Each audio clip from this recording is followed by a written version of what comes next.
ఎన్నికల రోజు తనపై జరిగిన దాడిపై దర్యాప్తు చేపట్టి నిందితులపై చర్యలు తీసుకోవాలని విజయనగరం జిల్లా కురుపాం వైకాపా ఎమ్మెల్యే అభ్యర్థి పుష్పశ్రీవాణి పోలీసు ఉన్నతాధికారులకు ఫిర్యాదు చేశారు. డీఐజీ పాలరాజు, ఎస్పీ దామోదర్ను కలిసి వినతి పత్రం సమర్పించారు.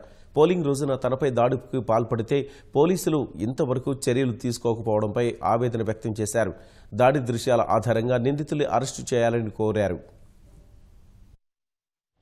ఒక గిరిజన మహిళా ఎమ్మెల్యేను కూడా నన్ను చూడకుండా తీవ్రంగా గాయపరిచి నన్ను చంపించేటువంటి ప్రయత్నం చేయడం జరిగింది. ఆ విజువల్స్ అన్నీ కూడాను పోలీస్ డిపార్ట్మెంట్ వాళ్ళకి మేము అందజేశాము. మారణాయుధాలతో, కర్రలతో, గొడ్డలతోటి వాళ్ళు దాడి చేసినటువంటి తీరు చూస్తే నిజంగా ఆ రోజు కనుక డోర్స్ ఓపెన్ అయితే ఖచ్చితంగా నన్ను, నా భర్తని కూడా చంపించేటువంటి పరిస్థితులు ఆ రోజు కల్పించడం జరిగింది. బతుకుతామా బతకమా అన్న భయాందోళనలో ఆ రోజు రూమ్ లో మేము ఉండడం జరిగింది. రోజు మేము డీఐజీ గారిని, ఎస్పీ గారిని కలవడం జరిగింది.